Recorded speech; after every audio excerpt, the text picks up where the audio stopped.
Good afternoon, everybody. Welcome to the Schools Forum meeting taking place today.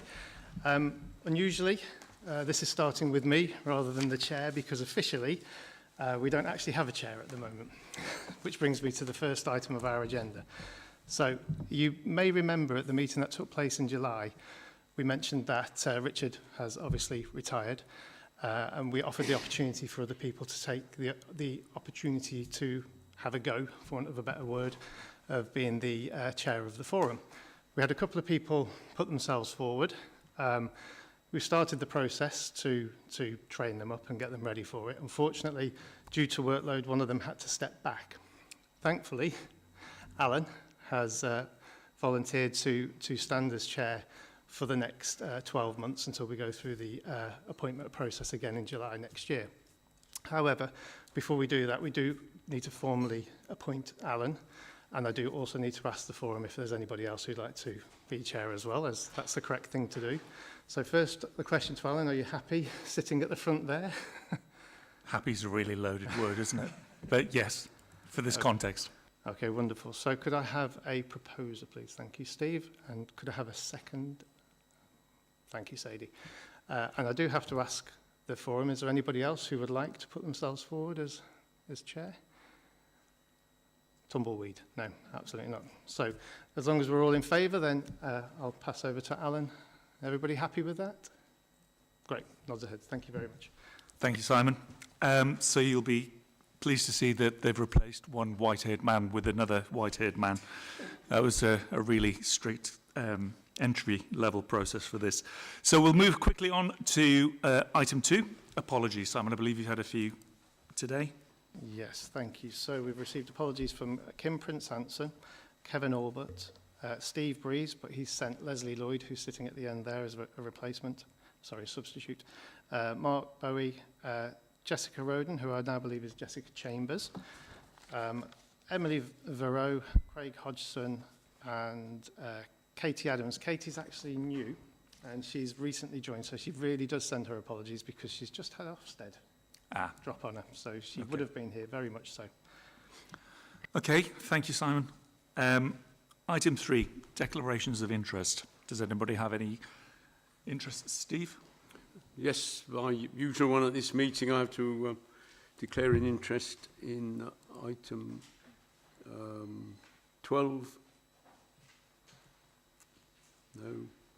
Item 11, I beg your pardon, item 11, the dedelegation, but I would, as I usually do, I would ask for approval from the chair and members of the forum to speak on that item, not the part of it in which I have an interest, but to speak on that item. Yep, thank you, Steve. Duly noted. Any other declarations of interest? Okay, thank you. We'll move on then to item 4, which is the minutes of the last meeting held on the 11th of July. Firstly, is everybody happy that they're an accurate record of the meeting that took place? Okay, then we will move on to matters arising, item 5. Any matters arising that anybody would like to raise? Sorry, I can't quite see the name at the end. Vicky. Yeah, so I just had a query from a colleague about the outcome of the SIMS consultation, for want of a better word. I know we'd had the options paper sent out, etc., but they just wanted to know what the outcome was of that, if possible. Thank you. And I know, Steve, that was a point that you were going to raise as well, wasn't it? Yeah. Tim? Thank you. Thanks, Alan, and welcome as the chair. It's really pleased that you're with us. Just to say that, as you know, we sent out the information in the school bag, and it was almost a request to say if there were any particular concerns for colleagues to come back or particular views. And we had 3 responses back to that. And I have to say that the 3 responses were from colleagues who are maintained but don't use the current SIM system. And the challenge around that is because actually They didn't necessarily want us to progress with the arrangements that we'd discussed and agreed at the last schools forum, simply because they're also having to pay for their own license in terms of their management system. But we didn't have any other responses to say that, you know, that people weren't in agreement with what we were looking to do for the next 12 months. Okay. Philip? Yes, just on the subject of the update of the wraparound childcare process. I think at the last meeting we were expecting to hear a bit more about that, because there seem to be a lot of decisions that haven't been made yet, and there's been a change of government, and there seems there seems to be a mismatch between what the last government was trying to achieve and what this government wants to do. And is that coming up in the agenda? I couldn't see it. No, it's not on the agenda for today's meeting. No, well, I think there are. I did request that it got put on as an agenda item. It's not on the agenda today. What we will do is we can add it to the work programme so that we bring it to the schools forum in January as an agenda item, as an update. Okay, thank you. Okay, thank you. Any other matters arising that anybody would like to raise? Steve? Yes, one other, as you say, one of the ones I was going to bring up has already been covered. But on page 11, in the section about the EBT, there's a reference in the minute to further communication and consultation with all schools during the autumn term. And I just wondered whether that was still planned or whether it's happened and I've missed it. No, you haven't missed it. What we wanted to do was to share the information here today, and then there'll be something that goes out in the school bag to all schools around the EBT. Thank you, Tim. Any other matters arising that anybody would like to raise? I think what that item does as well is picks up on a thread from previous meetings that we've had about the best and most effective way of communicating with colleagues. And the school bag obviously produces mixed results. If you're having 3 responses to the SIMS consultation, I think it raises questions about how engaged colleagues are through that process. So maybe, again, that's a further conversation we can have in future. Item 6 is decisions taken by the chairman under delegated powers. I know that I haven't in the 10 minutes that I've been sat at this seat. Simon, I'm assuming that Richard hadn't in the interim. No decisions made. Okay, thank you. Item 7, Simon, over to you. Okay, thank you very much, Chair. So we've, sorry, I said that in such a way, didn't I? Didn't mean it to sound quite like that. Had a bit of hard work over the summer period, as we've had a number of people step down. We've had a number of new members, and I'm very pleased to see quite a lot of them have joined us today. So welcome. I will just go through the list of each one just to let you know who they're representing. So we've got Tim Hopkins, who's representing all primary academies. Chris Dobson, also representing all primary academies. Laura Slynn, all academy special schools. We have Kerry Jefferson, who's a maintained pupil referral unit, and Sonia Lockett for all alternative provision academies. Unfortunately, they're not with us, though. Oh, sorry. Oh, you need to move forward and sit with the crowd? No, you have to. Oh, you have to. You're committee members. Sorry. Sorry, my mistake then. Sorry, Sam. Can I ask you to go? We've got Claire Shaw, who's representing the Lichfield Diocese.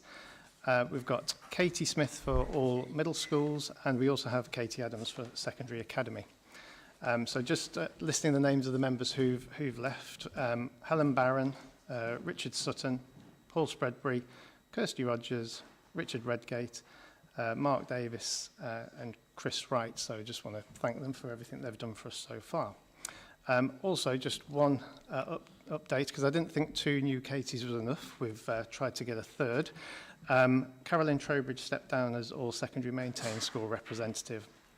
I would like to say I did quite a bit of work over the summer to try and find a new representative and failed miserably.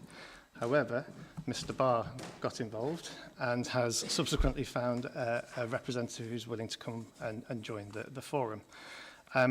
As I have gone out twice to try and appoint through the normal process of a nomination and election, there is actually, as it's only one representative for secondary maintained, the forum can actually appoint. And if I'm honest, I don't think we should go out through the process again. We've done it twice and had little interest, but thanks to Steve's hard work, we now have somebody. So as long as the forum is happy and willing to accept, we've got Katie Hines who's happy to join in the future. Is that okay with everybody?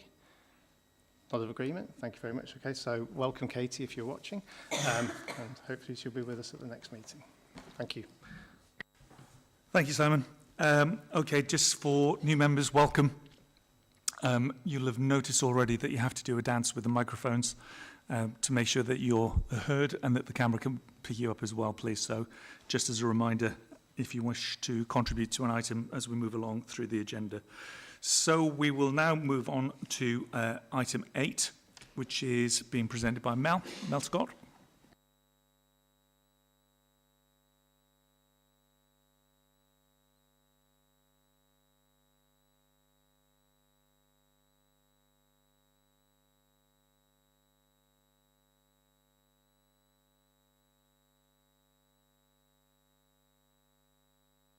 Thank you. So it's just a standing item paper from Entrust, notice of concern and licence deficits. So we're not reporting on any new notice of concern or licence deficits at this forum. However, we are continuing to work with schools who had an existing plan, who finished last year in a deficit position, or who are showing a deficit on the multi-year modeller. So there's a lot of movement in those sort of plans at the moment. Until we have the definite list, we sort of want to hold back on reporting to forum, and next forum we will be reporting that list to you. Thank you, Mel. Thank you. Okay. We will now then move on to item 9, which is the Primary Behaviour Support Services update. Sam Thompson, please.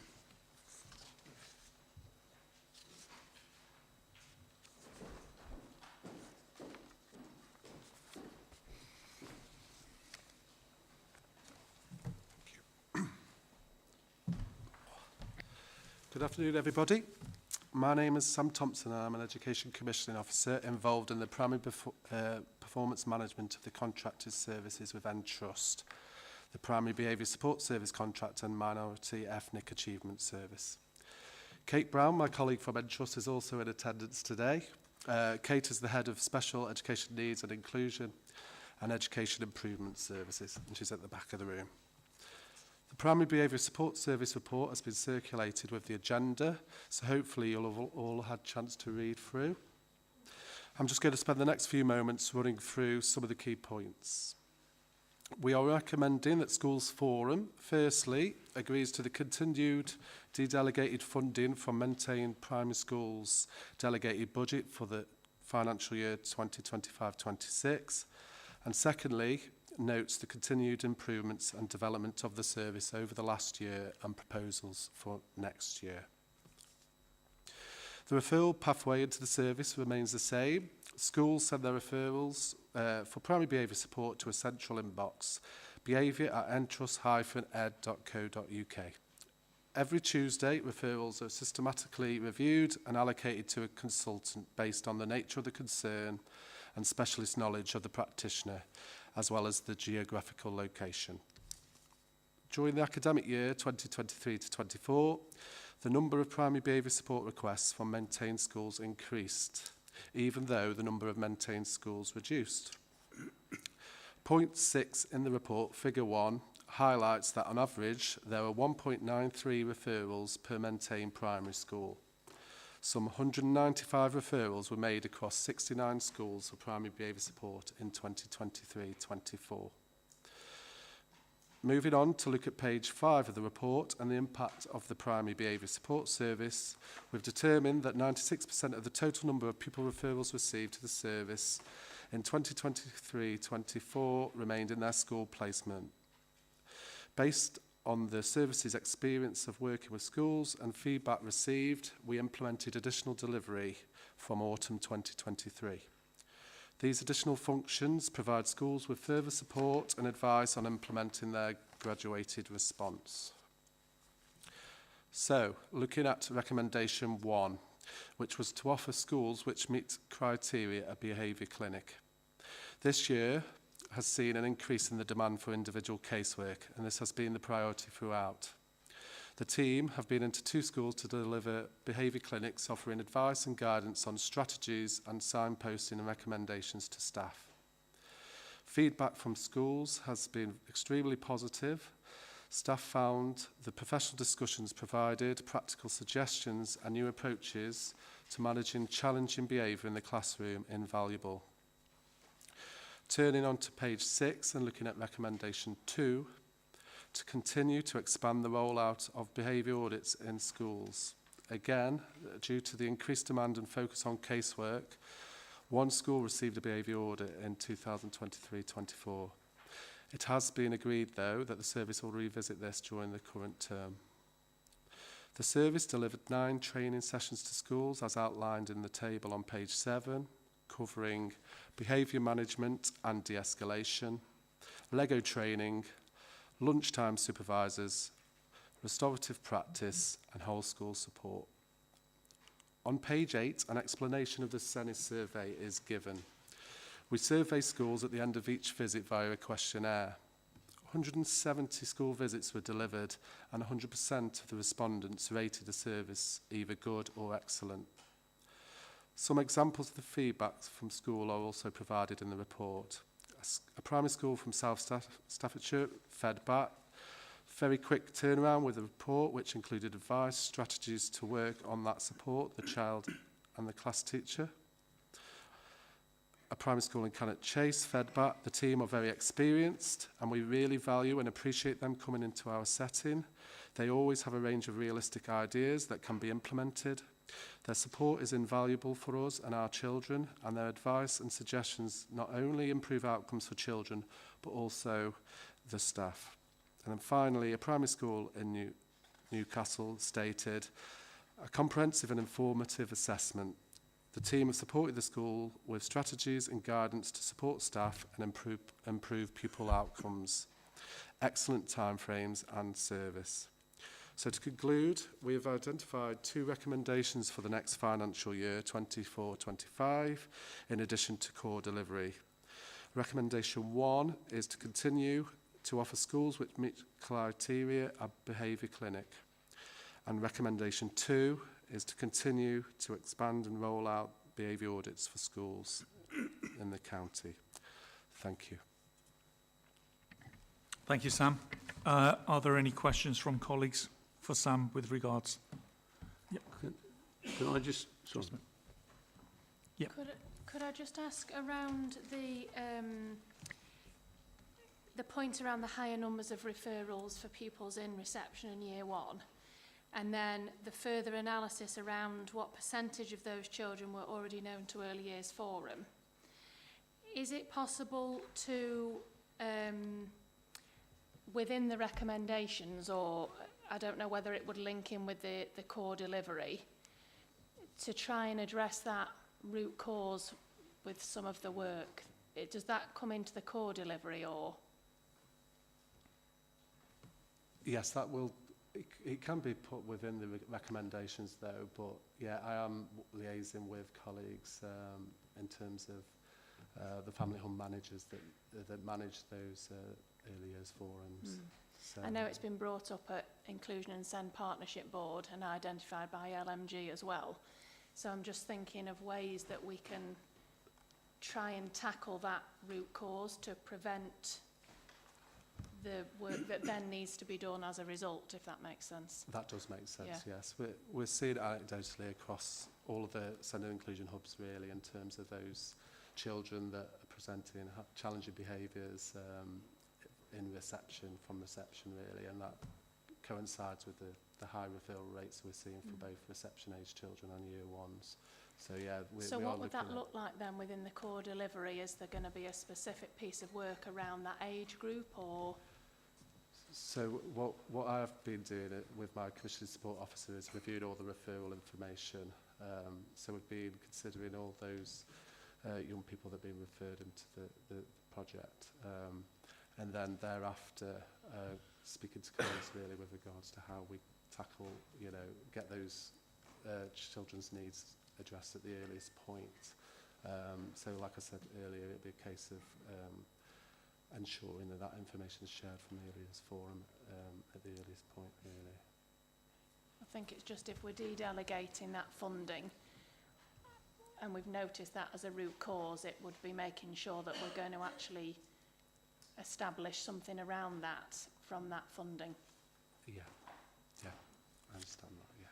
Thank you, Vicky. Steve? Yes, thank you. It's a technicality, but it's quite an important one, I think. It's in the paper, and it also appears in the following paper, the MIAS paper, and you mentioned it, Sam, but recommendation for the financial year 2024-25. Oh. Are we not talking about 25-26? I thought this was academic year, though. Is this the academic year? Yeah, 24-25, is the academic year that we're looking at, yeah. Yeah, so in terms of the... come on, people have got mics on, yeah. So is this for the academic year, Sam, or is this for the financial year? It should be 25-26 then, in terms of the financial year, from April 2025. And it does, save me saying it again, it does appear somewhere, not consistently, but it does appear somewhere in the following item about MIAS as well. It's 24-25 in there, when it should be 25-26. It's right somewhere, but not consistently. Just to clarify, I think there are two things going on in the reports. So there's a report from the previous financial year, and then there's a recommendation for the next financial year. And I think that's probably where the confusions have emerged. Thank you, Steve. Any other questions for Sam? Sam, there were two things that occurred to me when I was looking at the report. There appears to be some significant variability of referrals between the districts. What do you put that down to? Is it about knowledge? Is it about access? What are the reasons behind that? Quite commonly, I suppose, over the past few years, really, Cannock and Stafford Borough have been the highest referring districts. That being said, the primary behaviour support team do attend all the Centre Inclusion Hub meetings, and they are disseminating that information in terms of developing awareness around the service. So in terms of where we're at really with regards to the districts, it seems to be a bit of a pattern really with regards to those schools referring into the service. Okay, thank you. Okay, if there are no further questions on that item, we need to take a vote. Simon? Yep. Okay, thank you very much. So this is for the primary behaviour support service. So this is maintain mainstream primary schools, to take a vote on this. The question is simply, do maintain primary forum members agree to the continued de-delegated funding for 2025-26? Lindy, you're also included in this. For those in favour? 1, 2, 3, 4. Against? And abstentions, I know that's fine. Thank you very much. Thank you, Simon. Okay, Sam, you're still in the hot seat for the next item, item 10. So item 10 is the Minority Ethnic Achievement Service, MIAS for short. Again, I'm going to start by highlighting the report's recommendation is that Schools Forum agrees to the continued de-delegated funding from Maintained Schools delegated budget for 2025-26 financial year, and also notes the continued improvements and development of the service over the last year and proposals for next year. Some background for the service. The Minority Ethnic Achievement Service was centrally retained service until 2012-2013, when it became a dedelegated service under Exception 1 of the funding reform requirements. The Schools Forum has since voted annually to agree that the service should be provided centrally. The service is managed by Entrust Education Services, Staffordshire County Council's joint venture partner. All referrals for the MIAS service are sent to a central inbox, mias@entrust-ed.co.uk. Referrals are systematically reviewed daily and allocated to a caseworker based on the language spoken by the pupil. Once pupils are allocated, the consultant will arrange a visit to the school. In addition to the initial visit, MIAS will also attend meetings with parents if required.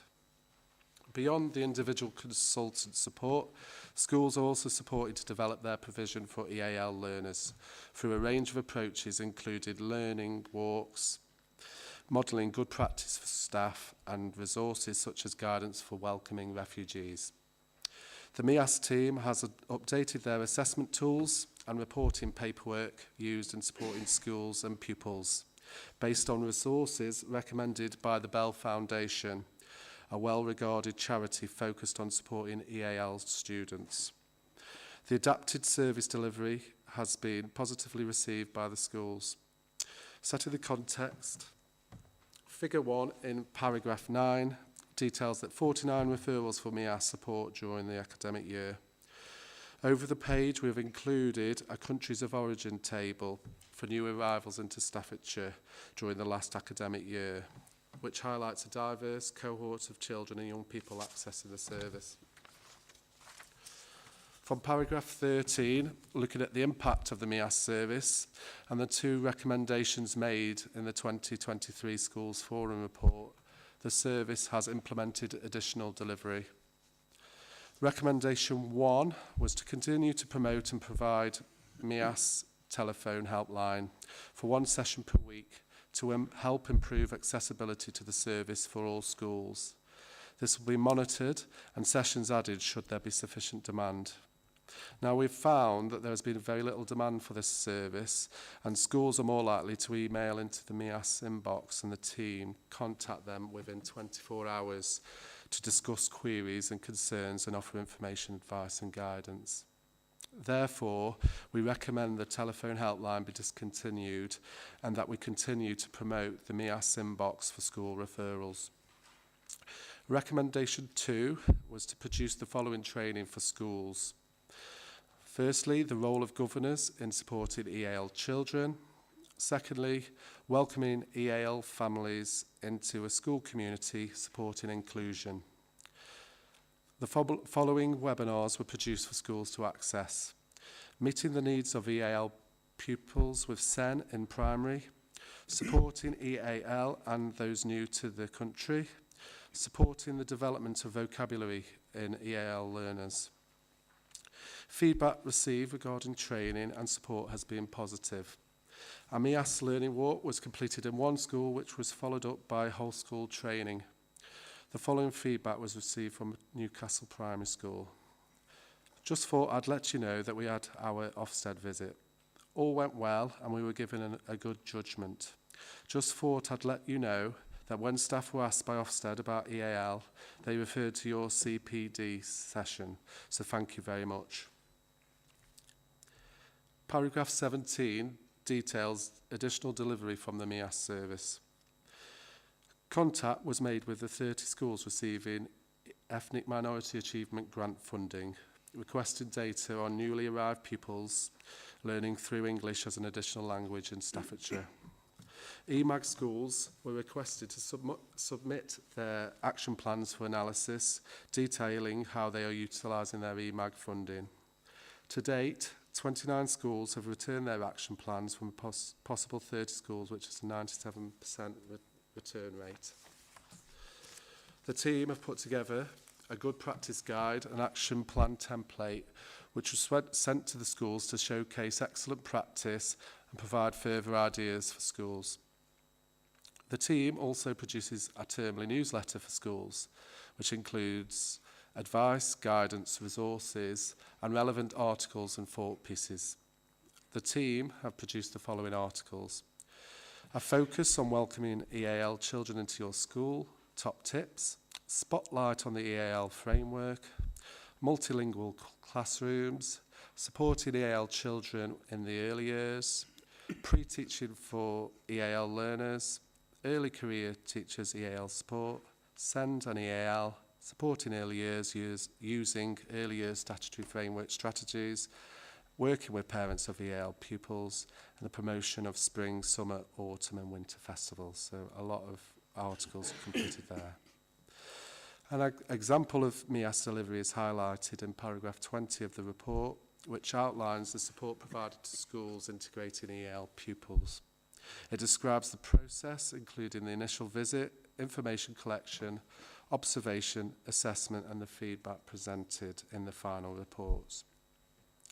To conclude with, we have identified recommendations for the financial year 2025 to 26 in addition to core delivery.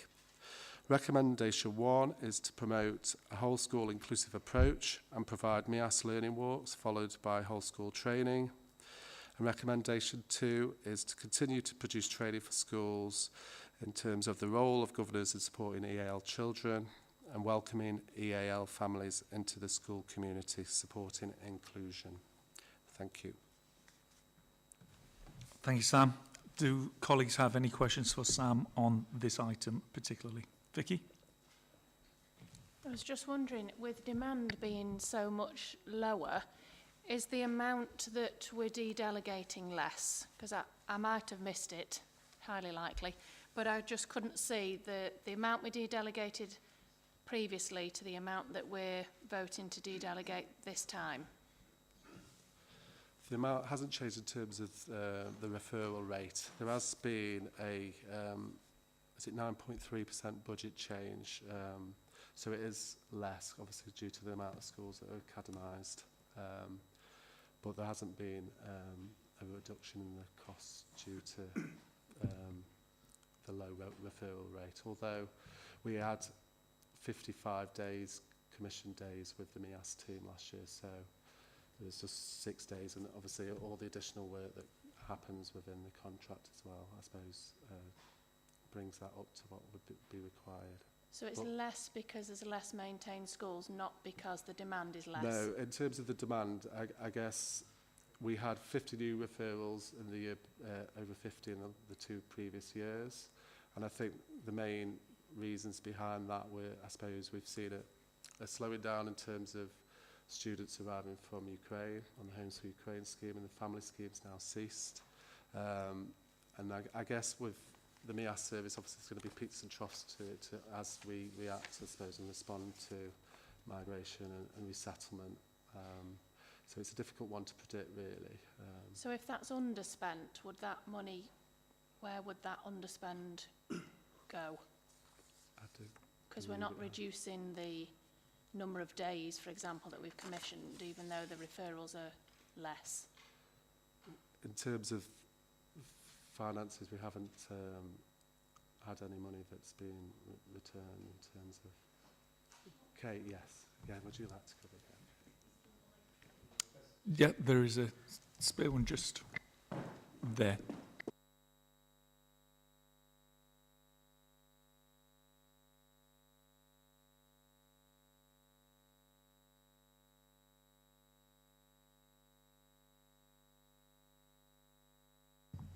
Thank you.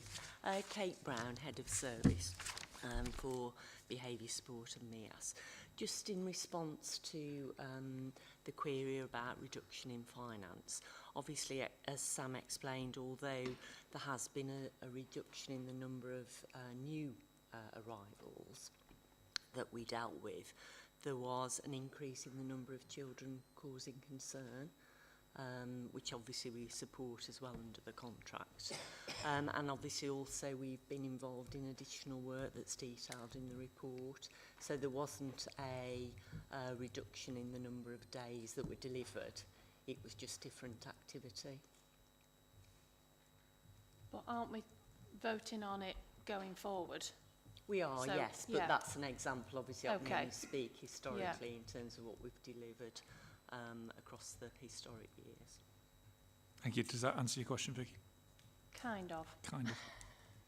I think it's just that the budgets are so stretched and we just kind of automatically delegate these things because we know that if we need them going forward, then we want them to be there. But if the demand is less and the only reason the cost isn't less is because there's less schools, it's just, in theory, would perhaps change the thinking of the people that are voting going forward. That's just how I see it, really. So it was just to raise that point now. Thank you. Can I just, if you just want to knock you on, thanks. Just to pick up on that point, appreciate that, and exactly, you know, there is a choice to make. I suppose one of the things that Sam isn't kind of communicating is the way in which he does kind of monitor that contract throughout the year, and we'll work with Kate to then say, okay, so is there a demand here, or how can we use that funding that's been provided then differently? Because obviously what it does is it actually pays to employ staff. So there is that bit of the contractual arrangements, hence why it wouldn't be easy to say, well, there's an underspend simply because Entrust will have employed the staff, but it's about how we use it then differently to support schools with a MIAS challenge. Thank you, Tim. Steve? Yes, thank you. I was going to bring this up on the next item, but as we started talking about numbers, I think it might be appropriate to bring it up now. Tim, are you happy with that?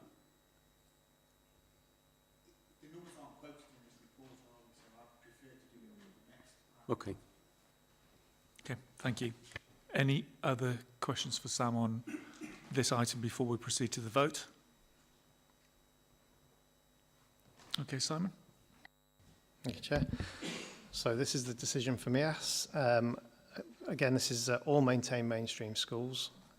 So this does, in fact, bring in middle schools as well. Okay, so you can vote on this one. We don't have a secondary maintained representative here, so it'll be the same people, really. So do maintained forum members agree to de-delegate this funding for 2025-26? For those in favour?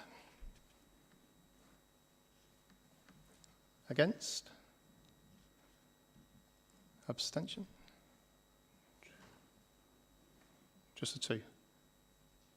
Have we got no other decisions from the other members? I'm sorry, having taken over, I haven't collected the response from the relevant maintained middle schools. So for that reason, I think I should abstain. Okay, Is that, yeah, if that's that would be usual correct, practice? Yeah. Alan, you represent middle schools. Do you have anything to add? In this context, I don't represent No, in this middle schools, context you don't, but Yeah. in the middle schools forum. I think that in the position that you're in, it's difficult for you to be able to offer a vote one way or another. So I think abstaining is probably the most sensible thing. Hi. I feel the same in terms of abstaining from that vote. Not having the information at hand for the maintained primary school sector. So if you can take my vote out. Thank you. So in terms of process then, Simon, because clearly this is a key function of this group, is to be able to approve that motion or not. It's a new one on me, if I'm honest, Alan, so I'm going to have to take some advice on this because I've not had a vote. A vote for or against is one thing, but everybody abstaining really mean a decision hasn't been made. And obviously that's what we need, is a decision. So I think I'll have to speak to Tim after the meeting and we'll agree the next steps for this. Okay, Simon, if we... We do email out whenever we get the agenda through to all the maintained primaries and attach the pack and say, this is who we are, we're going to be voting on your behalf. If you want to email us, we're going to be de-delegating, please let us know what your view is. But we rarely get anything back. But we have this time. But we have, yeah, this time we've had a couple. But we have asked everybody, well, we've sent the information out and said that we're the representatives. If they want to ask us any questions, we're voting on their behalf. So we've kind of done that piece of work. But Okay, thank you, Vicky. Did you want to add anything, Tim, or not? No, it's fine. Okay, I think then we'll We'll take it outside. have a discussion afterwards. Okay, thank you, colleagues. Any further points on that? Good, thank you. That's an interesting one from our first meeting. We've broken new ground there. Well done. Thank you. Okay, we'll move on to the next item, which is item 11, and Luke is presenting on this. Thank you, Chair. So this is the Schools Budget 25-26 report covering the de-delegation, central expenditure and education functions. Schools Forum has oversight of the schools budget and is required by the finance regulations to annually approve central expenditure. So it's recommended that Schools Forum approve the funding allocated in the Central School Services block be retained centrally for the purposes outlined in the report. And also that the Schools Forum approve the continued use of the formula-driven growth funding allocation, and that Schools Forum approve 3 million of early years funding to be retained centrally. Maintained school members are required annually to vote on each de-delegated budget heading by phases and approve a levy per pupil to fund education functions performed by the local authority. It's recommended that the Schools Forum members from maintained schools only vote on each de-delegated budget heading on behalf of the schools they represent, and that the Schools Forum members from maintained schools only approve a levy per pupil to fund services performed by the local authority. For 25-26, DSG allocations to local authorities will be made using the national funding formula. Due to the general election, the publication of the notional national funding formula allocations and provisional DSG allocations for 25-26 have been delayed and have not been announced at the time of writing or indeed presenting this report. Final DSG allocations will not be known until December, and local authorities will then need to submit school budgets to the ESFA by mid-January. So I'm proposing to go through the report one vote at a time and open up to questions before each vote. So we'll start with the Central School Services block, starting at paragraph 12 on page 40. So this is funding allocated to local authorities to carry out central functions on behalf of pupils in both maintained schools and academies. The funding is separate to the schools block and not deducted from schools budget. It is split into historic commitments and ongoing functions, and we'll begin with the historic commitments. So historic commitments, while not yet announced, is expected to fall to £924,000. This is the amount required to fund the prudential borrowing. Schools Forum approval is also required for the SEND transport budget of £250,140. This was traditionally funded from historical commitments and as such requires Schools Forum approval as an historic commitment, even though it is now funded from the high needs block. And I will pause right here to open up to any questions and then pass on to Simon for the vote to approve the use of the historic commitments and the SEN transport budget. Thank you, Luke. Does anybody have any questions for Luke on this particular part of the report? Stephen? Hi, thank you. So, is the £250,140, is that accurate? I thought we were way above that. With previous forum meetings. Tim, do you want to come in? Yeah. So, in terms of the SEN transport budget, currently is £27 million. So, just to kind of put that into the context, it's a contribution to the SEN transport. It's as Luke has indicated, it's a historic commitment, but it's where, as a direct result of the decisions we've made about where youngsters are going, we've actually made some cost savings to the high needs block, and so therefore we can actually use some of the funding from the high needs block to provide the transport as a direct result. But it is a contribution, that isn't the amount of money that we spend on SEN transport. There you will. Just to add to that, in paragraph 14, it states that we can't increase the contribution to what was already in there in April 2013. So that's why the contribution has stayed at that low level for all those years. Thank you. Tim, did you want to come back in? I just wanted to remind Schools Forum around some of the decisions that we have taken previously around historic commitments. I'm kind of looking at Will, because I think somewhere around 2019, the local authority had somewhere in the region of £2.3 million worth of historic commitments. And because of the changes that the government were making over the next period of time was to reduce that every year by 20%, the local authority took a decision to transfer that funding into the schools block. And so actually, you know, what I do want to say is since 2019, the schools block has increased by £2.3 million every year as a direct result of us saying we don't want to lose 20% over every year. And because what would have happened is by now we would have just lost that £2.3 million and it would be back with central government to do with as they wish. So I just want to kind of provide some historic memory around some of the decisions we've taken to kind of support the schools block from the historic commitments. Will, you can confirm?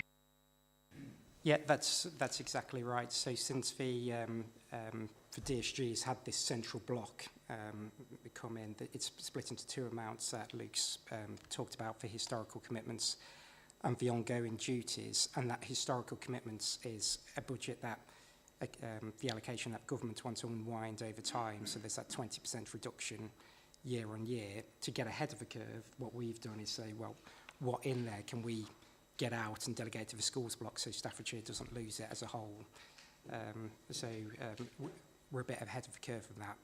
With the prudential borrowing, obviously, that is to cover borrowing we've undertaken several years ago to fund special schools, and it's just a commitment we can't get out of. So there's nothing we can do with that. Thank you, Will. Okay, any further questions on this particular element before we proceed to the vote? No? Okay, Simon. Thanks, Chair. So this is for all members of the forum.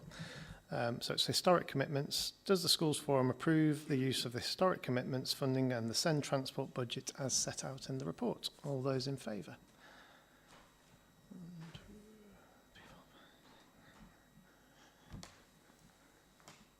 Unanimous. Thank you very much.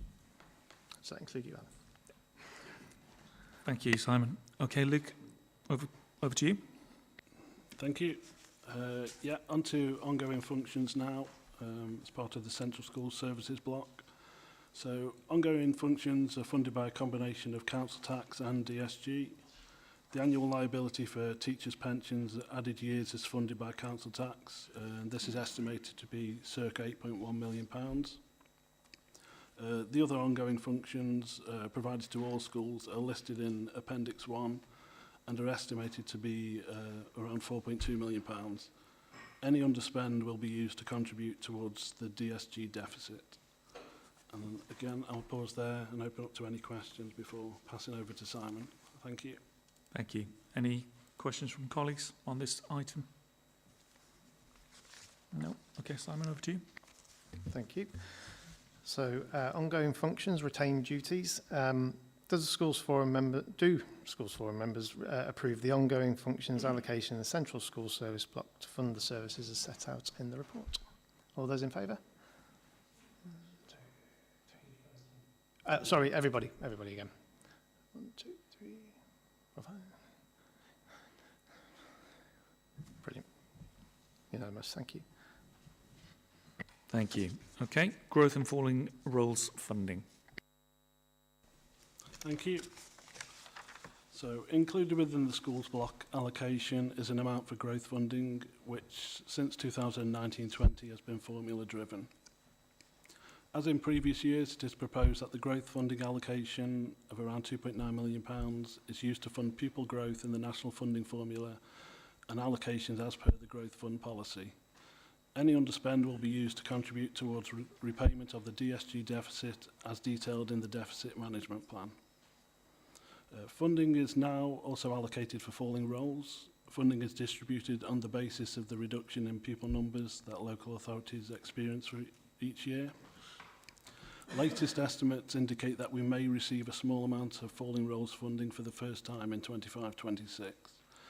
If that is the case, criteria for allocating the funding will be developed and brought to Schools Forum for approval in a future meeting. I'll pause there and open up to any questions before the vote. Thank you. Steve?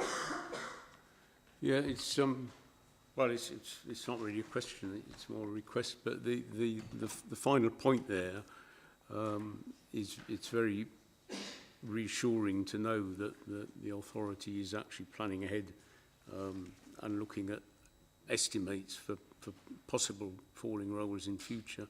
And I mean, this is going to be a big issue over the coming years nationally. But I could have brought it up on the work programme, but I might have forgotten by then. Could I suggest that this issue that's referred to there of coming up with criteria and bringing it back to Schools Forum goes on the work programme as something to be revisited whenever appropriate? Yeah, that makes sense. Thank you, Steve. Any other questions, Vicky? I was just going to ask what the growth funding allocation for 24-25 was. I might have missed it. In paragraph 21 it says it'll be around 2.9 million for 25-26. Just wondering about a comparison to 24-25.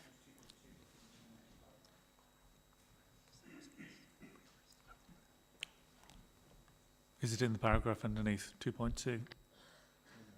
No, it's different.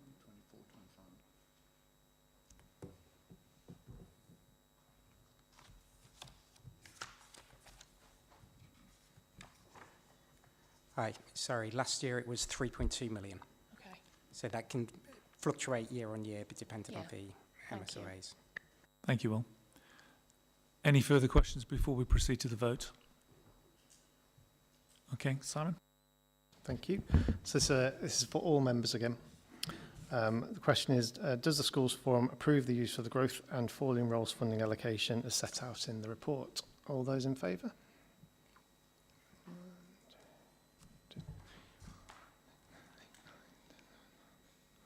That's unanimous. Thank you. Thank you. Central early years expenditure? Thank you. So this is expenditure in respect of support services for providers of early years education, which requires Schools Forum approval. For 25-26, the authority is asking for 3.047 million of funding to be centrally retained.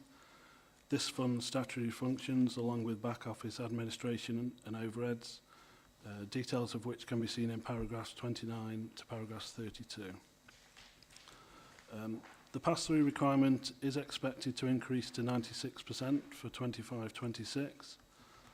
It is estimated that the 3 million ask equates to 2.4% of eligible funding, which is in line with last year's approved funding and considerably below the 4% now allowed. The government are also still looking to increase the pass-through to 97%, but have not provided a timeline for moving to that yet. Open up to any questions. Thank you. Thank you. Okay, any questions, please? Philip? Yes, am I right in thinking that the overall budget is around 127 million for early years? That's roughly what we're estimating, yes. But as you will appreciate, with the increase in entitlement, it is... Sorry? With the increase in entitlements coming in, it is fairly difficult to be too accurate with our forecast at the moment. So can I ask then, what have you based that on? In a previous answer, you were saying that you don't know what the budget's going to be until well into December, I think. Yes, yeah. Is that the same for the early years budget? It is the same, yes. We base that on previous year's funding, what we've received for 24-25, and extrapolating that out for the extended entitlements. Does that mean for the extended entitlement, including what happens from September next year onwards, where there's a significant increase? yes, that has been built into it as well. Well, then the problem is that behind all this, when we're going to be asked at the end of this to approve the 3 point whatever it is million, we've got scant information to be able to do that. And whilst it's really bad policy to bite the hand that feeds you, and I certainly don't intend to do that. It's a little bit unrealistic to take a vote when we're not in possession of all the facts. And there is a very significant in the last budget there was a massive change in that employers' NI is to go up substantially, and so my question is, has that been taken into account in your calculations in any way? In the calculations for the 3 million, is that? Well, in the calculating, yes, in the calculating for the 3 million and all the other costs. I mean, there was the budget, the overall national budget was an increase of 1.8 billion to fund the extended entitlement. So has that shaken down yet into individual counties?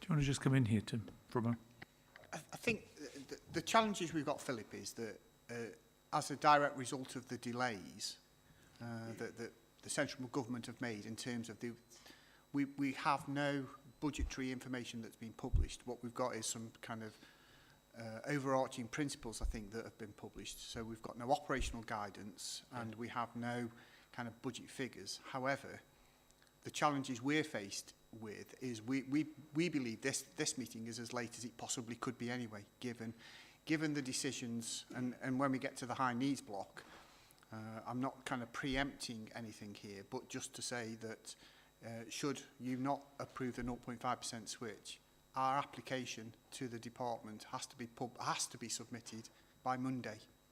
So we're as late as we can be. And so I think you're asking questions that, quite rightly, they're the right questions to ask.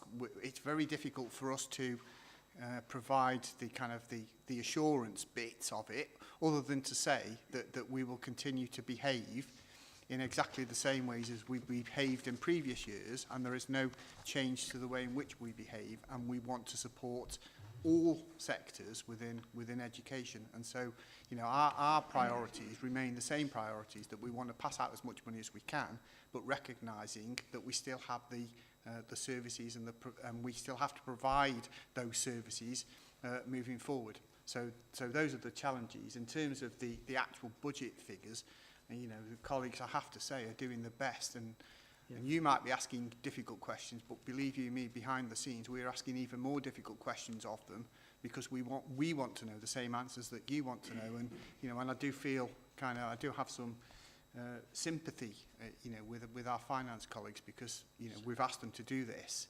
in a cloud of uncertainty. So do I have sympathy with them. As always. I have got one more question, and then I wanted to make a statement, because I think something needs minuting on particularly the 3 and 4-year-old funding, but I'd like to obviously let colleagues pose their questions as well. Okay, thank you, Philip. So, Sadie, did you want to... Philip can obviously continue his statement first. Okay. Are there any other points before we return to Philip? Will? Yeah, just obviously we're aware of the pressures that the early years sector is under, so we try to keep that centrally retained as low as possible. It's gone up as an amount because thresholds have gone up, pay awards gone up, so our costs have gone up, so you would expect that to go up. But as a percentage, we've actually reduced the percentage from what we retained last year. which hopefully, when we come to rate setting, which we'll have a workshop in January, you'll see a bit of the benefits going into the rates. And that's why we try to reduce that central retained budget to as small a percent as possible, because that frees up more money to give to the sector in terms of their rate. But as it's a percentage of our funding, Yeah. and your funding has increased, well, 3-4-fold, because you're now claiming funding for all 2-year-olds and 9-month-olds, Yeah. that percentage is going to... Yeah, but that brings in additional work for us too. Okay. Philip, did you want to come back in? Yes, please. The small point first, and then I want to read a statement out. But in paragraph 26, you say that the pass-through requirement is expected to increase to 96%, which is obviously good news. But it says this will apply to each entitlement. The remaining 4% expenditure could include, and then there's a list. Well, why will it apply equally to each entitlement? Is there a reason for that? Given that the entitlement for 3- and 4-year-olds has a compulsory deprivation supplement, but the others don't. We have to calculate the 96% separately for each entitlement. So I think when we come to the meeting in January, you'll see each element of that presented separately, and each element will have to adhere to that 96% pass-through.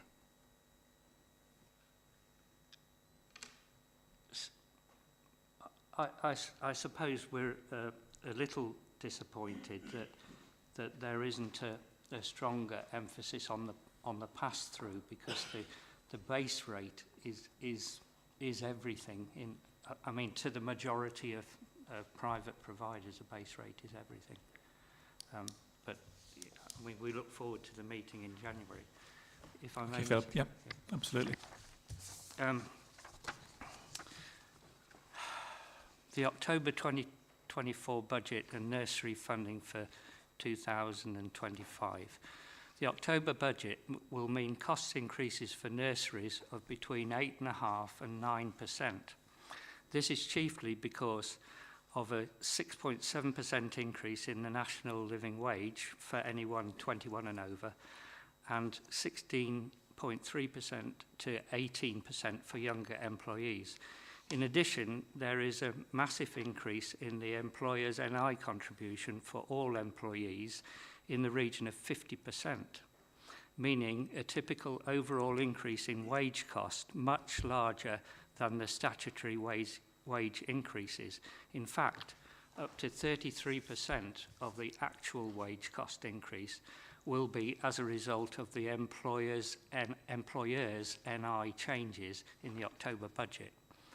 Given that a typical nursery's wage cost represents 75% of its total costs, and that all other costs have been increasing substantially, including food, energy, insurance, and all other consumables, and that nurseries, unlike schools, have to pay ever-increasing business rates, property costs, and VAT on all purchases, it's not difficult to see how fees will inevitably have to increase substantially.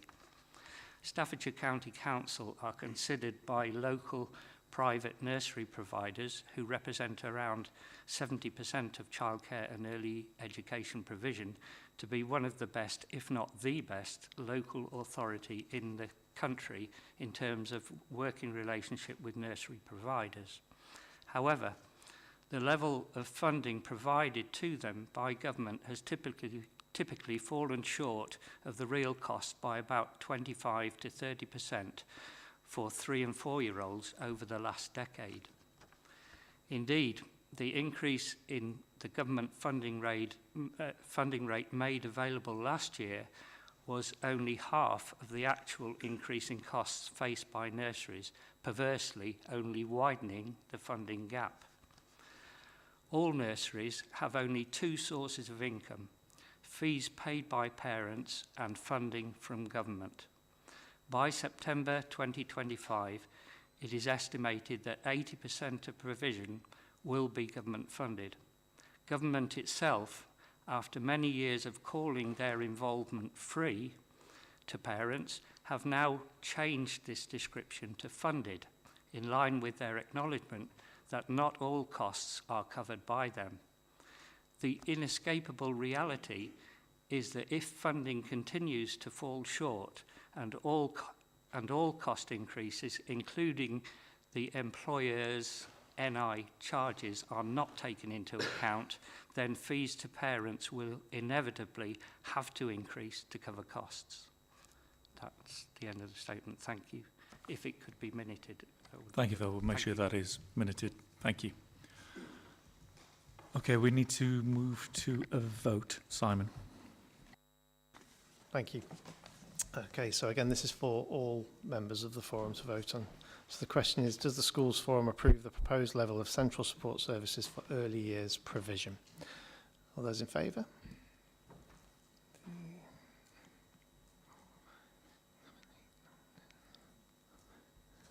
Against?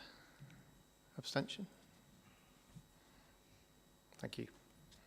Thank you, Simon. Okay, Luke, back to yourself. Thank you. So yes, this is onto the central expenditure for maintained schools only now. So schools forum representatives for maintained primary and secondary schools are required to vote annually on behalf of the schools they represent to determine whether these costs and the associated funding will remain central or be delegated to schools for them to manage themselves.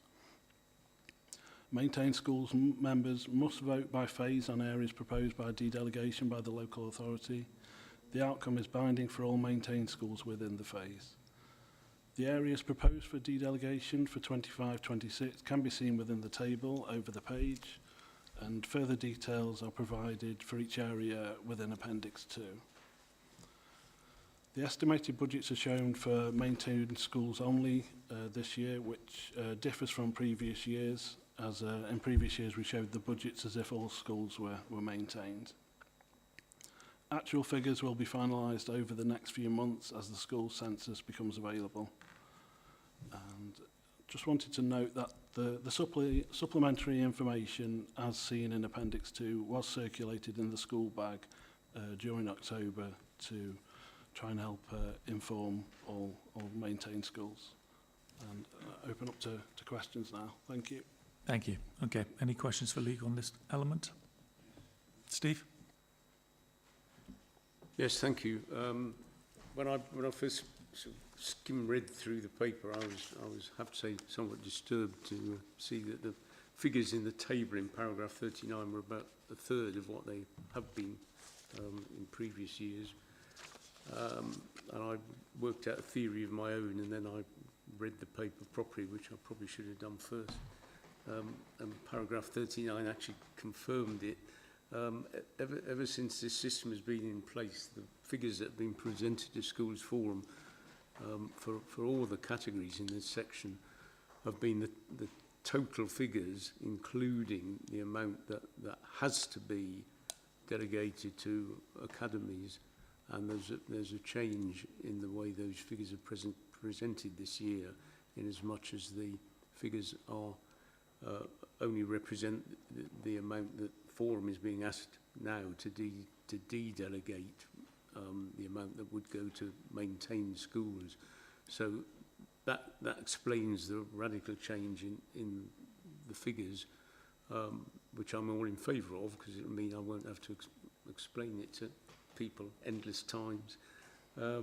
However, for this year, for the year of change, it does mean that we don't have any comparative figures as to previous years and last year's, or the current year specifically. So what I would like to ask is whether we could, just for this year, not for this meeting, but following the meeting, we could have a table that shows what the figures would have been for 25-26 had all the funding, including that which has to be delegated to academies, been included, as has been the case in previous years. Thank you, Steve. Tim, did you just want to very quickly come in? Yeah, we preempted the question and the discussion, and so yes, we do have that table, and yes, we can share that out to the colleagues as a kind of a post meeting update. I just want to, I guess, Steve, that you may be interested in the union duties one. For as an example, last year it was 157,000 for primary schools. This year it's 166,000 if we applied it to all primary schools. Similarly, last year 71,000 for secondaries. This year it will be 75,000 for secondaries if we applied it all. The way in which that's increased is that has increased by the teacher pay award of 5.5%. So that's an example. The one I will just pick up on is the insurances one. There is no change from the 24-25, so it still works out as £25 per pupil. We've not applied anything to that one. So, but we can certainly put that table as a post-meeting update. Thank you, Tim. Okay, any further questions? Yep. Sorry, is it Steve? It's regarding maternity pay. We've got instances now within schools where the employees taking maternity pay are choosing shared parental leave and choosing to come back during the holiday periods. And as such, we are not allowed to claim any of that back, and it's a pure cost to the school. Even though there are instances where an employee has opted not to have the 50% maternity pay plus statutory maternity pay and take the 100% returning back to work. And my argument is, okay, the school is now putting the 100% of the return to work during the holidays, but had that employee had just taken normal maternity pay, we would have been able to claim back from the central pot 50% in the case that I'm thinking of, plus the statutory maternity pay, less the national insurance reclaim, if you know what I mean. So basically, schools will be making less claims on the maternity pay pot, but actually paying out substantially more themselves, if you know what I mean. And I've actually raised with the maternity pay department, can schools actually claim back what would have been paid if the person had been on maternity leave? And the answer back was, and it's correct, that they are not on maternity leave, they're back at school. But it's costing schools a lot of money. Yeah, Tim? I think that's probably one, Steve, we need to kind of just take outside the meeting just to understand how it claims, so we'll certainly, I know Simon's kind of captured it. I mean, I've taken it up myself. Okay. And basically accepted that it is not maternity leave, but I don't think it's as simple as that, if you know what I mean. Yeah. If we need any more information, I know who to come and have that kind of conversation with. All right, thanks. Okay. Thanks, Steve. Okay, any further questions before we go to the vote? No. Simon? Thank you. So so this is a question that goes to mainstream maintained school members only. So do maintained schools forum members agree for these budget areas to be de-delegated for 2025-26? Those in favour? Yeah. Against? And abstentions? Thank you. Thank you. Okay, the final part, Luke. Yeah, thank you. Final one now from me. So this is the education functions. So local authorities can fund some services relating to maintained schools. The services currently provided are listed in Appendix 3, along with the levy per pupil that will be required to fund them. If maintained school members do not agree to the levy required for any of the services listed, the funding and associated responsibilities for providing this service will be delegated to schools. And I'll open up to questions and then on to the vote. Thank you. Thank you. Any questions before we proceed to the vote? No? Okay, then Simon. Okay, thank you. So again, this is I'm really struggling with this, sorry. Mainstream maintained school members only. Do maintained schools forum members agree to the levies per pupil presented in Appendix 3 to fund the costs of the associated services? All those in favour? 1, 2, 3, 4. Against? And any abstentions? Thank you very much. Okay, thank you, Simon. Thank you, Luke. We'll now move on to item 12, which is going to be presented by Sarah regarding the high needs block. I think before we discuss this or have this item presented particularly, for colleagues that are new around the table, this is a consistently challenging discussion and certainly has been for the number of years that I've been sat on this group, and no doubt has been for a good number of years beforehand. All of us will be acutely aware, no doubt, whatever our role, that there is an enormous pressure on SEN budgets across the country, and that LAs and councils particularly, and schools at the front line, are feeling, especially because of the explosion in need over the last few years. There are a handful of us that have been fortunate, I suppose, enough to be able to have a look at the local authority's deficit management plan. And we've had an opportunity to be able to challenge that piece of work and interrogate it. And it is a comprehensive piece of work.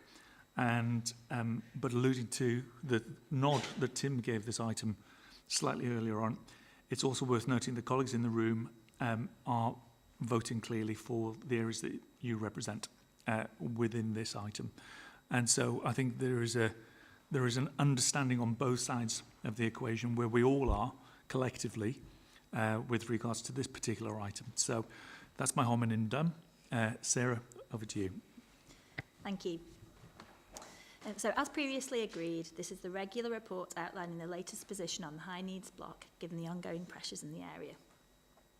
It's a much longer report than normal, as it also covers the council's deficit management plan and requests for the 0.5% transfer from schools block to high needs block in 2025-2026.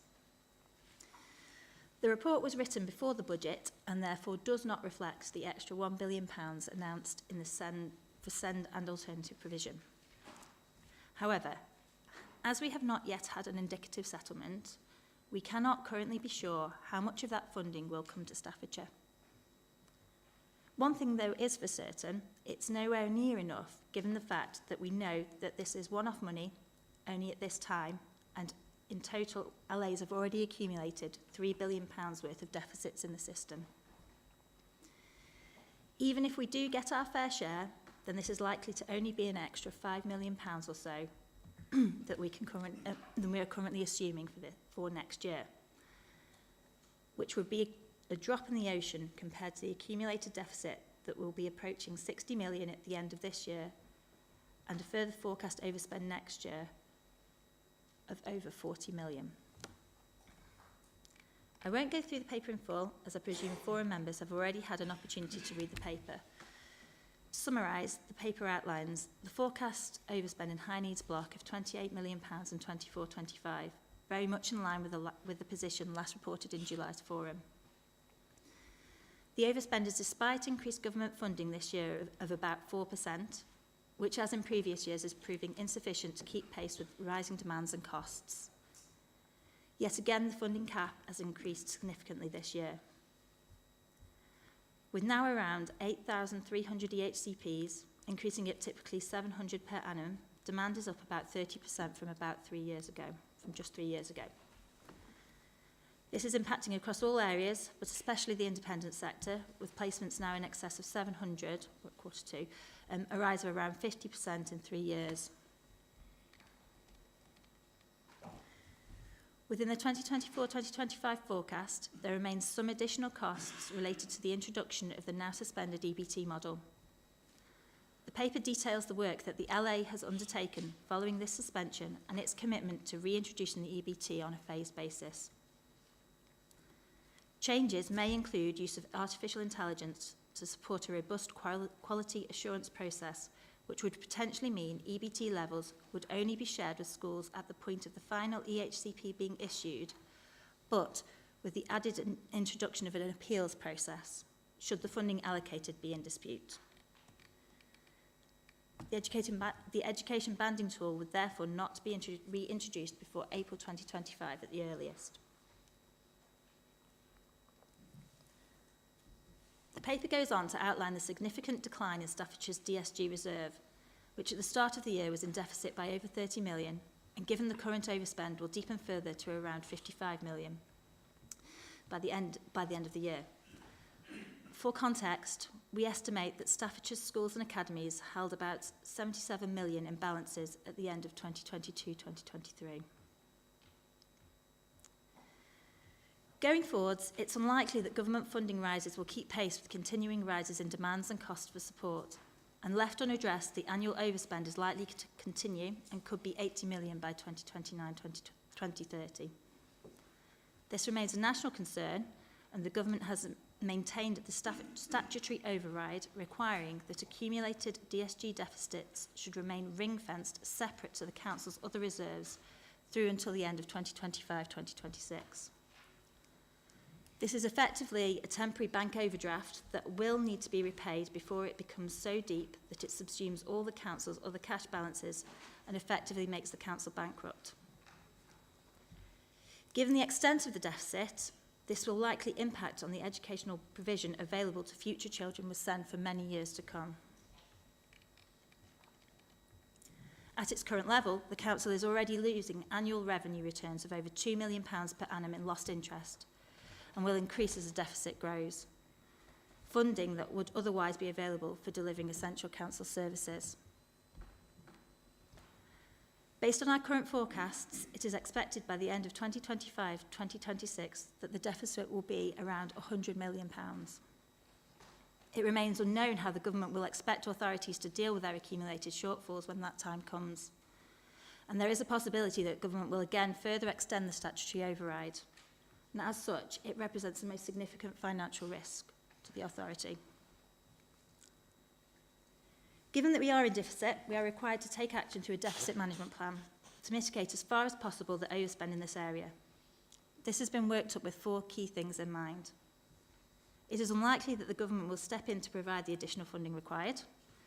The Council is prevented from using any of its own general resources to support this area. The transformation plan will take time to impact and is unlikely to deliver significant immediate or short-term efficiencies. And if we permit the deficit to grow to that extent, 250 million to 360 million by 2029-30, aside from the chronic impact that would have on the Council's overall financial position, we will have dug a hole so deep it will take years or decades to dig our way out, and as mentioned, this would impact on the amount of education support for future generations. The report outlines in summary the key themes and actions within the plan, including the development over time of a more inclusive system where more of our children are educated and supported in our mainstream schools. By working with mainstream and special schools, we will seek to provide the necessary support and capacity that will reduce the reliance on more expensive independent provision where this is not appropriate or necessary. A review of existing policy, non-statutory provision and alternative delivery and funding options that could reduce the pressure on the high needs block. And the use of other earmarked funds where permitted and approved by Schools Forum, for example, surplus growth fund money.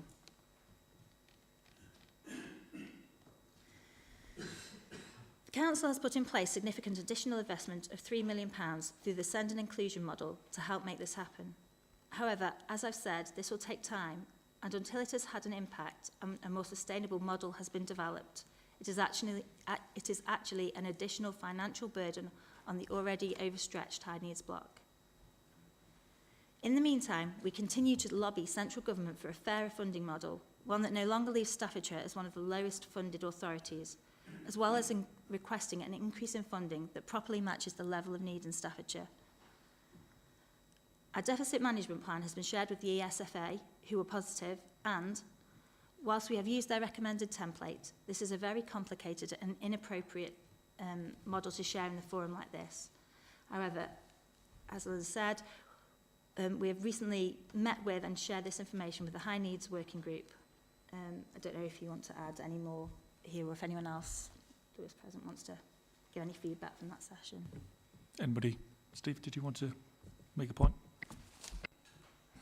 Yes, thank you both. I mean, first of all, my apologies to people who've heard me say much of this before over the years. There are a few new things.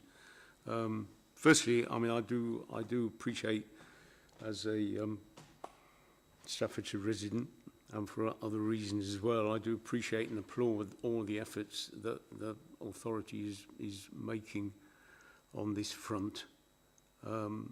However, I spent a considerable part of, well, I spent all of yesterday at an ASCL conference, and some interesting figures come out of that, which I'm sure you're familiar with. I mean, firstly, because of the efforts that the authority has made over the years, as a league table of the financial difficulties, and particularly on high needs, that local authorities nationally are under, we do very well. So we're not anywhere near in crisis in comparison with many other authorities. One figure that came out yesterday, which did surprise me really, was that nationally the high needs deficit in 2018-2019 was 300 million, and it's now 3.2 billion, which puts it into context. I think the issue, and I won't go into all the reasons for it, but the issue is why the raw figure, the raw data about reserves, schools' reserves and balances is misleading and is a total red herring as far as I'm concerned. There is a reference to the fact that there is going to be extra funding for schools, but it's clear, as you mentioned, that there's a lot of uncertainty about how and where that extra funding is going to go, and it's also quite possible that some of that will have to go to deficit recovery. So, having said all that, which is slightly different to my usual little speech, but I will now make very briefly my usual point, which is that everyone on Schools Forum and everyone involved in education, I'm sure, agrees absolutely that high needs is grossly underfunded and needs extra financial support. The point that I would like to make, and that I've always made, is that mainstream schools and other education settings are also underfunded, possibly not to the same extent, but that it is unreasonable to expect other settings to agree to this transfer to support high needs, where the underfunding is not in any sense the doing of other educational settings. The result of the consultation exercise was in the papers that were circulated at this meeting, and they came out as 83% against agreeing to the 0.5% transfer, over 83%, and 16 point something percent in favour, albeit on a relatively low turnout, although in comparison with the other consultation that was mentioned earlier, it was a very high turnout. So that's it really. I've said my piece, and I will certainly be voting against the transfer, but any other opportunities to support additional funding for high needs from other sources will get my 150% support. Thank you, Steve. I think that's probably preempted some of the more sort of open floor discussion towards the end of the item. I know, Sarah, you were posing really with regards to the opportunity to look at the deficit management plan. Bearing that in mind, Jonathan, did you, you caught my eye slide. Did you want to come in at that point, or did you want to do it after Sarah's finished presenting? Should we go at the end then? Yep. Sure. Sorry. Thank you, Howard. So that brings me to the final part of the paper, which outlines proposals for the 0.5% funding switch next year from the schools block, which we've estimated, as I say, pre-budget to be about £3.3 million. This is a key part of the deficit management plan, and although the schools and operational guide has yet to be published for the relevant year, colleagues in central government have indicated that where a transfer request is planned, local authorities should follow procedures as set out in 2024-2025 operational guide and request a transfer in principle from the schools forum. The total amount that will be transferred will be determined by the 2025-2026 allocations, which are to be confirmed in around December 2024, and is subject to the fulfilment of upper limit minimum funding guarantee levels as set out by government. Staffordshire is not alone in making this request of their schools forum, as the majority of councils across the country are facing similar financial pressures. Indeed, some authorities have transferred more than 0.5%.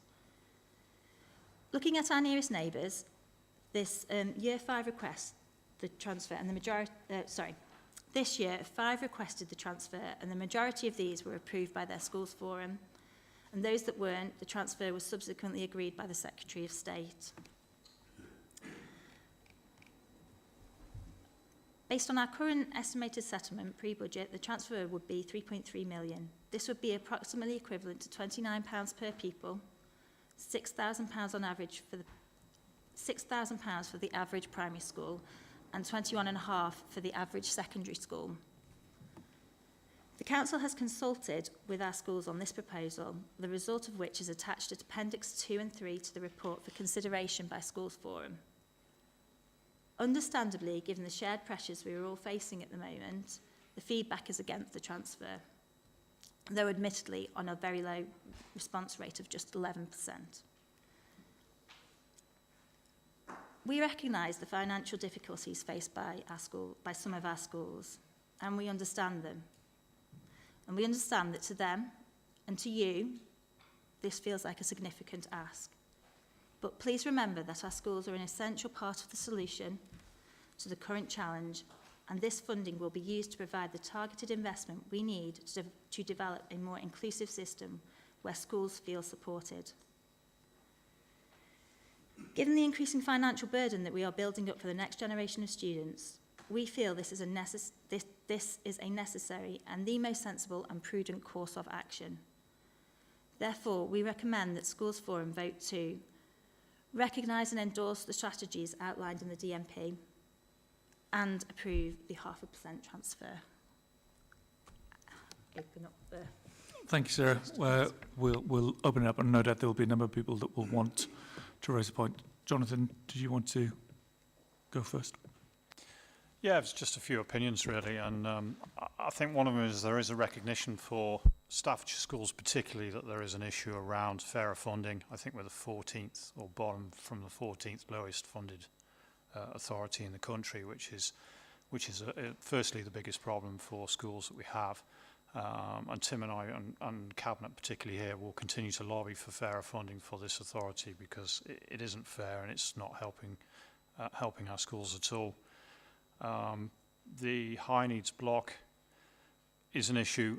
It's for me the single biggest issue that keeps particularly me as a Cabinet member for education send awake at night, particularly around the massive figures, because although we're told there's a statutory override, that money has to be backed up by the County Council's reserves.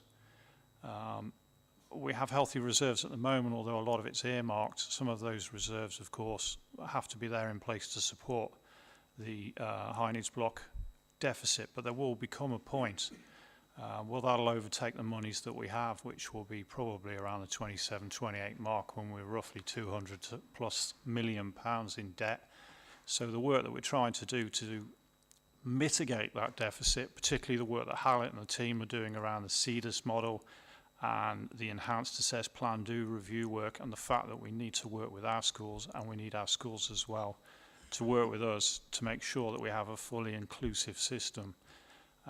Whilst we are trying to support schools to do that as well, and reduce numbers of children in those independent spaces. So we recognise the challenges that we face. It is a major uphill struggle. Disappointingly, I was aware, obviously, we've had a new government in. Previous government did not tackle the high needs block, and it looks like our new government, who would have had time to make plans before getting in, because you don't go into a new government without having plans about what you're going to do when you take office around the high needs block, and there's nothing coming out currently from central government about what they're going to do, because this isn't just about funding. We're getting about a quarter of what we need, which won't touch the sides from where we sit at the moment. We need policy change as well, and there seems to be a fear from central government about touching this, for fear of upsetting some parents around what they think they are entitled to and the support they get. So I know they may be unpopular things that I'm saying, but that is the crux of the matter. We need proper funding for early intervention, and educational healthcare plans in not all cases is the answer either. We need better funding and a full policy change to support all of our schools in Staffordshire. So we will continue to lobby on the funding front, but at the moment we're not hearing anything coming out, as I said, to support that agenda. And we need action now, because this can't continue.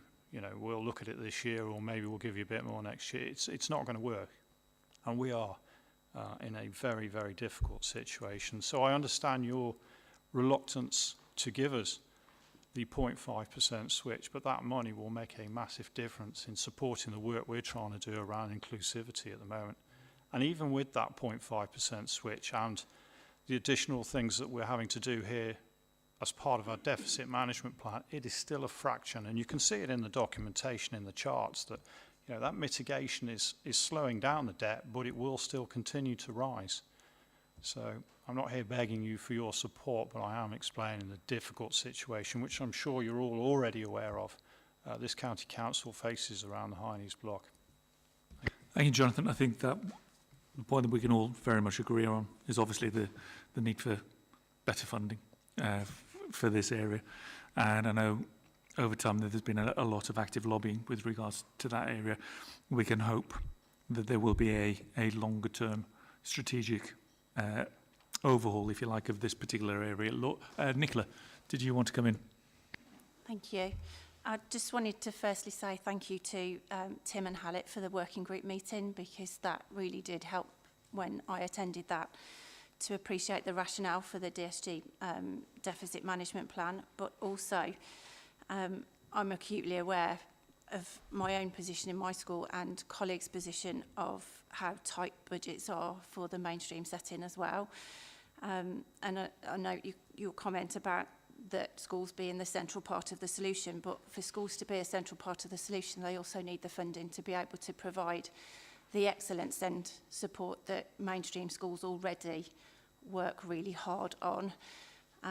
So I just wanted it noted as well that I fully support Steve's position that he mentioned earlier about the fact that this funding really, I don't believe, should come from schools. There should be a more robust plan for the deficit to be managed so that there's enough money for SEND children without taking it from the mainstream setting where we have a lot more children that have those significant needs. And from my own experience of the schools around the district, we're managing those as well as we possibly can and seeing more of those children in our schools with much more intense support. So that money I don't support taking from the mainstream setting. But I was really appreciative of the time that Tim and Hallett spent explaining that to the working group. Thank you, Nicola. Okay, any other? Chris? sorry, I'm new to this, so obviously just I've kind of got two questions really. Number one is, how did the 0.5% come to, looking at the neighbouring local authorities, considering Devon's deficit of 111 million and they're taking 0.25%? I just wondered if there was some rationale around that. And then obviously looking at this, I take it that last year the 0.5% was carried out without the authorisation of the forum. Having leading two schools, I would say I have not felt any impact of that, and in fact I would say the current send processes are very much delayed more than ever over the last 12 months. So having saying that we will feel the impact of 0.5%, I personally have not felt an impact of 0.5% from last year. So thank you. Chris, did you want to come back in, Sarah, on the 0.25, 0.5%?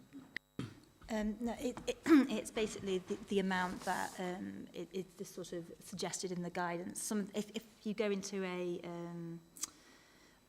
the safety valve schemes, for example, you know, other authorities will transfer more than that amount, for example. But yeah, and just picking up on what you were saying about it being taken away from mainstreams, it is actually being reinvested back into that area through like the CDIS and the EAPDR and all that kind of thing. It's not disappearing off to the centre in any way like that. Thank you. I do appreciate that, but equally, you know, that's a teaching assistant for us, so that's on the ground support that means we can keep some of these children in our setting.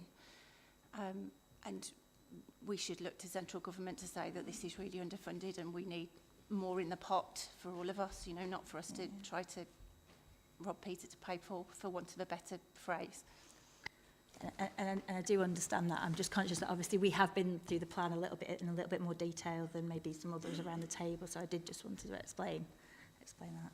Thank you. To your query about the vote last year, Chris, it was rejected by Schools Forum and then taken to the Secretary of State, who approved the transfer. Just to get it clear in my mind, is that there's an inevitability, isn't there, that the same, if we voted against it, the same thing had happened as Secretary of State had. Can you assume that, or? No, we can't assume that. So the inevitability is that, however, if Schools Forum approve it, we don't have to ask the Secretary of State. And just to answer Chrissy's question a little bit more, that the 0.5% is the maximum a Schools Forum can approve. Otherwise, anything above that has to be approved by the Secretary of State. It's not a foregone conclusion. I have to say, last year was approved. The year before we submitted the application, it wasn't approved. So there is no foregone conclusion here. However, we will be kind of, you know, very robustly putting in that application process, depending on the outcome of the vote. My point was that is it not worth it for the protest? If people stop protesting about it, then, you know, the government might think it's gone away, and it hasn't. Thank you, Philip. Did you want to come back in on that, Tim, or not? Okay, any further point? Vicky? Just to say, acknowledge really that the figures that were quoted in here, what isn't included is the overspend on people's budgets where we're trying to meet those needs ourselves. So it's actually bigger than this, because every school is, you know, those genuinely inclusive schools are really trying hard to meet these children's needs and are overspending within our own individual budgets to try and do that. And there is that commitment there, certainly from colleagues that I work with. We've all got more of these children in our schools and we are really trying to meet the need, but we haven't got the money either. So it's just, actually those figures are nowhere near the accurate figure, because sitting within schools' individual budgets is that overspend on one child out of 200 odd, because you are committed to try and meet that need. It's stating the obvious really, but, and then the notion that mentioning the amount that we've all collectively got in our reserves as 77 million, it just seems that the suggestion is that we all eat into those until that's gone, because that's what everybody else is doing. Does that make sense? So pointing out how much schools have collectively got in their reserves within this item seems to me that the suggestion is we should be eating into them until they're gone, because we've got this money sat in reserves and we could be using that. It's just a bit of a strange analogy, but I get the point, but it was just to perhaps mention that. And I don't know whether you're going to bring up, Nicola, about the medical thing, or, yeah, because I've been included in the emailings around that, but I don't know whether you want to pick that up or... Is it specifically related to this item? It's related to charges from the local authority with regards to things like the Section 19 funding. So if it's okay to raise that at this point in regards relation to SEND. So colleagues have asked me to bring this to Schools Forum as their representative, and they feel that the charge for children who have Section 19 and taking a proportion or a invoice in schools for the ORPU where children are not in school and getting alternative provision allocated through the local authority isn't clear, and feel like this hasn't been properly discussed at Schools Forum. For example, one of the schools has had an unexpected invoice for £11,000, which obviously is, with budgets as tight as they are, in addition to money being allocated through the 0.5%, we're accounting for that, but then to have an unexpected charge, to not know how much that is, to not know whether that's going to be an ongoing cost. It feels like schools aren't clear how much that is, so some clarity or discussion on that would be really helpful for those people that we represent. Yep, thank you, Nicola. There was and I'll ask Tim to come in a minute, there was a brief discussion before this meeting with regards to finding space for that on the agenda for the next meeting, to be able to discuss that issue more fully and address those concerns with colleagues. Did you want to come in, Tim? Yeah, no, just to confirm that, I appreciate the comments. Again, I know you kind of talk about the £11,000, and again, if you, in terms of from a Staffordshire perspective, so that from September 23 through to August 2024, it was I was going to say it was basically £2 million, £1.989 million as a direct cost to the local authority to provide that. June 20, which staggers me in terms of it's the June 24 to August 24, so 3-month period, just over £750,000 was spent in that period of time, so £764,000, 554. So it kind of puts into the context of the rationale around using the guidance to request that funding from schools, but we appreciate the comments and the feedback, and we'll bring it back to Forum in January. But just to give you that kind of context of the quantum and the impact of that across Staffordshire. That again, you know, appreciate from your perspective is unknown, and similarly unknown and unbudgeted for from a county perspective as well. Thank you. That is, I think, the main point, that it's unexpected, and how much of a proportion is taken for how long, for what, and what is the provision, you know. So where a child is getting an hour a day tuition, or a child is getting a full-time AP, what's the difference in the ORPU that might be taken, and what would schools likely expect? So I think that would be useful to clarify for schools in the upcoming meeting.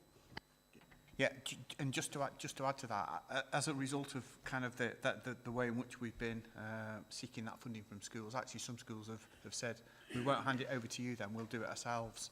So again, change some of the kind of behaviours from some schools in terms of where that provision's provided, but certainly bring it back to, we'll put it on the work programme for January. Yeah, we'll add that to the January agenda and have a fuller discussion on that item. Katie, did you want to? come in. Yes, thank you. I was just really going to concur what Vicky was saying and what Steve was saying. This is something that the Staffordshire middle schools have discussed in terms of the funding coming from the high needs block, and it isn't supported, I'm afraid. I think it's just on the ground, you feel like you're paying twice. You had that funding taken from you, and I know personally from my own school, we spent over £10,000 in alternative provision just in the last 4 months of school last year, just to try and prevent 2 children being permanently excluded. And I take on board all of the comments that we hear from Carl Hobson about crews being full and outreach and things being really stretched. It's just a very difficult decision to be making when you feel that you're going to be sort of paying twice to support children who are massively struggling in mainstream schools. So I think it's that, but it's also a question really, if that's okay, excuse me, on the EAPDR and whether you feel that that is actually working. We've struggled to get funding into my own school and also an update on CDIS, particularly for the Staffordshire Moorlands, but those other areas that were identified as not having that support yet. Hallett, do you want to come in? Yeah, happy to address those points. So, as you'll be aware, EAPDR commenced in January 24, so we're coming up to our year's anniversary. In the Schools Forum documentation, you can see the figures thus far. The numbers are higher because every week we're taking more children onto EAPDR and supporting schools.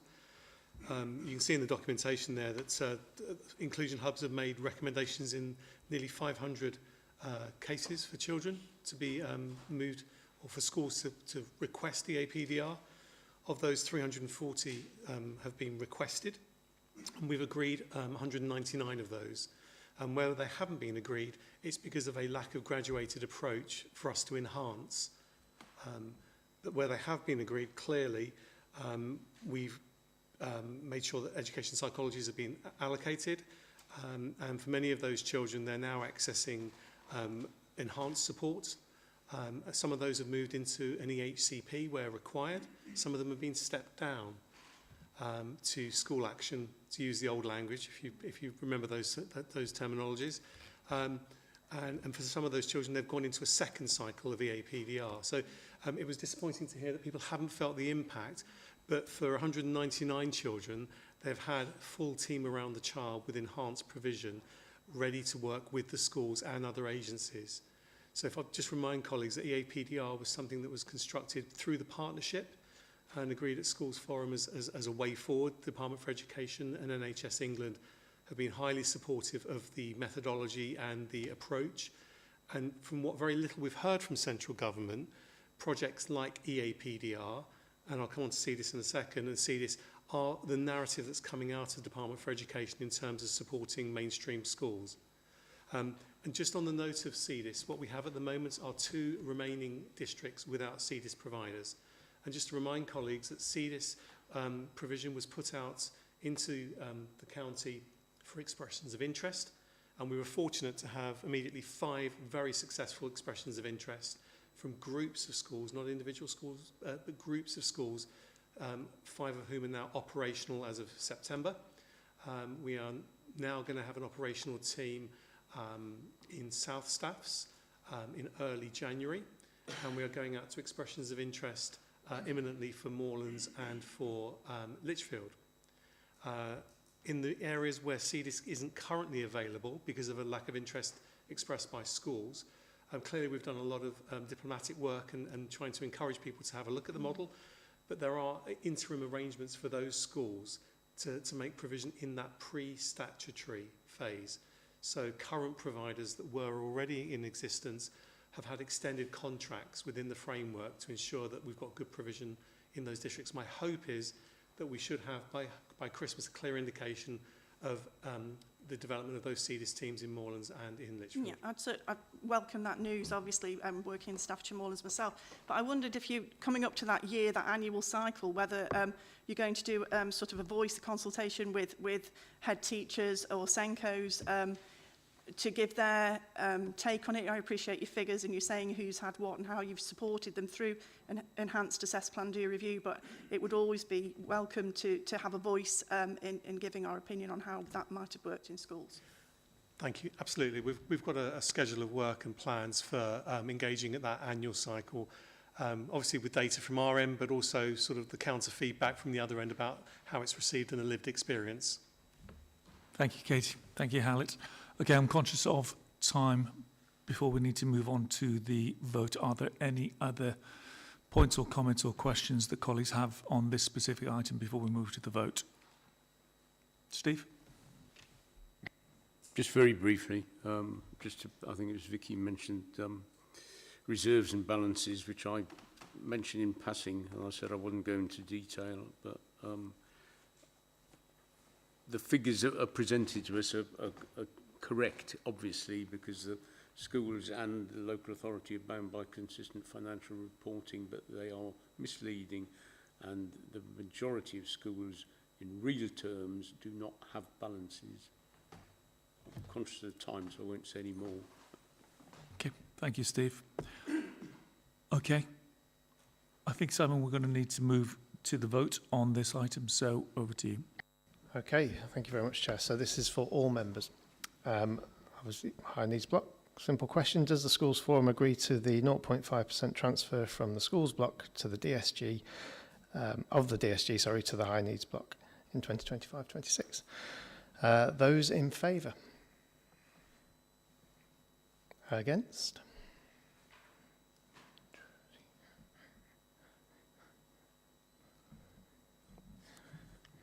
And those abstaining? Thank you very much. Okay, thank you, colleagues. And I think that brings us to the end of the meeting. The date of the next meeting, which will obviously be on Teams, is on Thursday, January the 23rd. I just wanted to finish by thanking everybody for their contributions today, and we'll see you in January. Thanks very much.